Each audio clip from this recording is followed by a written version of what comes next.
Salut Anthony. Salut Karine, salut Ronaldo. Tony, plus que Anthony. Tony, Tony j'ai mis le t-shirt okay. Stark Industries Iron Man. Non, vous allez bien, vous vous sentez bien, ego regonflé, tout va bien. Écoutez, les chevilles passent encore, ça ok, va. et Facebook, 10 ans. Facebook a 10 ans, Facebook a changé la façon dont on communique, a changé nos vies, enfin pas vraiment les vôtres, hein. Je rappelle que vous êtes les deux derniers journalistes à pas être encore sur Facebook, mais c'est pas grave. Nous protégeons nos données. Exactement, mais ça on en parlera effectivement, parce que Facebook, quand même, prenons la mesure de ce que c'est devenu en l'espace de 10 ans. Aujourd'hui, Facebook, c'est 1,2 milliard d'utilisateurs. La population de l'Inde.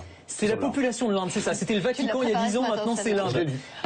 Non mais quand même, c'est quand même spectaculaire. Un être humain sur 6 est aujourd'hui inscrit sur Facebook. 10 milliards de messages échangés chaque jour, 400 milliards de photos sont stockées sur Facebook. C'est l'une des plus grosses plateformes photos du monde. Donc c'est vraiment devenu une sorte d'enclave d'internet dans Internet finalement, où on peut tout faire, on peut communiquer, partager avec ses amis, jouer à des jeux, s'informer.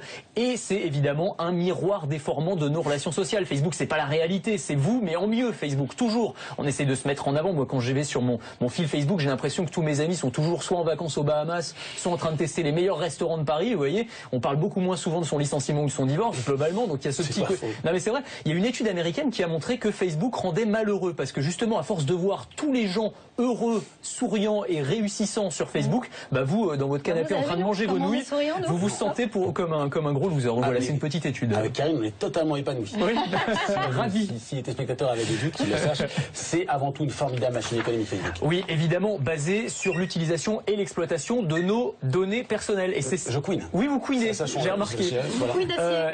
C'est ça qui est extraordinaire avec Facebook finalement, c'est que c'est une sorte de Big Brother, mais auquel on donne nos données en souriant. On donne tous nos goûts, toutes nos préférences personnelles, mais avec un grand... nom pour ça. Mais oui, mais écoutez, il y a une sorte de naturisme numérique évidemment qui s'est mis en place. Alors il y a 2 ans d'ailleurs, il y a un étudiant autrichien, pour l'anecdote, qui avait fait cette expérience. Il a demandé à Facebook de lui envoyer toutes les données personnelles dont le site disposait sur lui. Il a le droit, c'est la loi, et il a reçu chez lui un document de 1222 pages. Voilà, c'est dire le nombre d'informations personnelles dont le site dispose sur nous. Et évidemment, tout ça a rendu très riche Mark Zuckerberg, le fondateur du site, qui est à l'origine de cette success story. Aujourd'hui, il a 31 milliards de dollars, sa fortune. Alors j'ai fait le calcul, sur 10 ans, ça veut dire qu'il a gagné 6 millions d'euros par jour. C'est pas mal. C'est mon meilleur ami. C'est votre fiche de salaire aussi, Ronald. Tout à fait. Je dirais pas ce que je pense de toi, mais... Est-ce que Facebook existera encore dans 10 ans?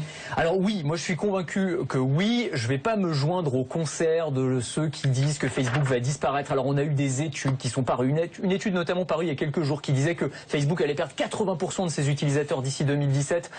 J'y crois pas du tout. C'est vrai qu'il y a quelques petits signes d'essoufflement ou d'aplatissement de la courbe. Les adolescents américains notamment commencent à aller vers d'autres sites qui sont plus à la mode, aussi parce que les parents commencent à s'installer sur Facebook, à s'inscrire sur Facebook, et donc Facebook, évidemment, il y a un côté un peu ringardisation, mais il y a encore un tel potentiel de croissance pour ce site que je pense qu'il a toutes les armes pour continuer pendant très longtemps. En fait, le scoop du jour, c'est avec Karine, on s'inscrira sur Facebook en 2075. Voilà, on verra si ça existe. Ça existera encore. Minimum. Merci Anthony.